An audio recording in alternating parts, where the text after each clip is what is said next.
No doubt Bharat और America के संबंध आज के समय इतिहास के सबसे सुनहरे दौर से गुजर रहे हैं और जो प्रोग्रेस पिछले अमेरिकी राष्ट्रपति डोनाल्ड ट्रंप के कार्यकाल में हुई थी वो अभी के राष्ट्रपति जो बाइडेन के कार्यकाल में भी बरकरार है। लेकिन जरूरी नहीं कि जैसा बाहर से दिख रहा है वैसा अंदर से भी हो। अमेरिका के लिए भारत डिफेंस और स्ट्रेटेजिक पॉइंट ऑफ व्यू से बहुत ही ज्यादा इंपॉर्टेंट है। वो भारत को अपने हथियार बेचना चाहता है। उसको चाइना को काउंटर करने के लिए एक स्ट्रॉन्ग एलाई चाहिए जो स्वाभाविक है कि भारत ही होगा। और भारत जो कि एक लोकतांत्रिक व्यवस्था है आने वाले समय में दुनिया की टॉप 3 इकोनॉमीज में शामिल हो जाएगा।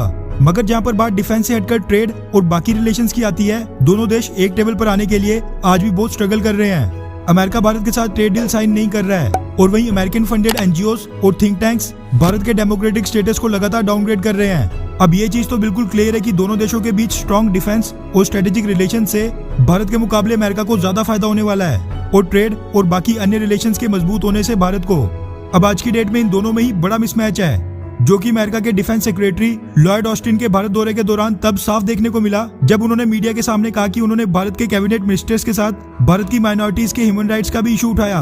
कुछ समय पहले अमेरिका में ब्लैक वर्सेस व्हाइट देखने को मिला था और ये ऐसा प्रतीत हो रहा था कि जैसे भारत मीडिया में आकर बोले कि हमने अमेरिका से वहाँ की ब्लैक कम्युनिटी के लोगों की ह्यूमन राइट्स की बात की, इसीलिए लॉयड ऑस्टिन को ये स्टेटमेंट अवॉइड करनी चाहिए थी। मगर ऐसा करना तो दूर, उन्होंने पिछले कल अमेरिका की तरफ से भारत को एक बार फिर से चेतावनी दे दी है।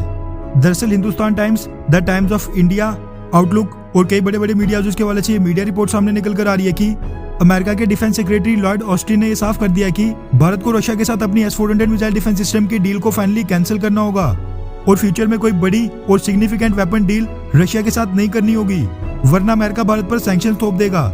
लॉयड ऑस्टिन ने पिछले कल मीडिया को संबोधित करते हुए कहा कि रशिया के साथ S-400 मिसाइल डिफेंस सिस्टम की डील के लिए भारत पर सैंक्शंस का मुद्दा अभी टेबल पर नहीं है क्योंकि भारत ने अभी इनको एक्वायर नहीं किया है। लेकिन जब Bharat S-400 missile defence system को एक्वायर करेगा उसके बाद ही अमेरिका के कार्सा एक्ट के अंतर्गत भारत पर प्रतिबंध लगेंगे।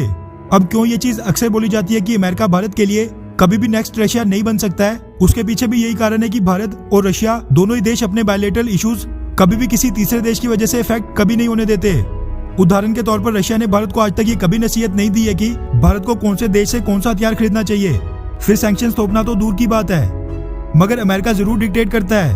वो कभी ईरान और वेनेजुएला से क्रूड ऑयल ना खरीदने के लिए बोलता है तो कभी रशिया से हथियार ना खरीदने के लिए। वही ह्यूमन राइट्स, माइनॉरिटी से लेकर कश्मीर, रशिया ने हमेशा ही हर मुद्दे पर भारत को खुलकर बैक और डिफेंड किया है। लेकिन अमेरिका के भारत के साथ जितने मर्जी रिलेशंस मजबूत हो जाएं, वो इन मुद्दों पर भारत को तब भी घेरेगा, जो कि लॉयड ऑस्टिन की इस भारत यात्रा के दौरान भी साफ हो गया है। वैसे भारत के लिए स्ट्रेटेजिक रूप से दोनों ही देश इंपॉर्टेंट हैं और भारत को दोनों के बीच एक बैलेंस मेंटेन करके रखना पड़ेगा। लेकिन आप किसका समर्थन करते हैं, अमेरिका या फिर रशिया का?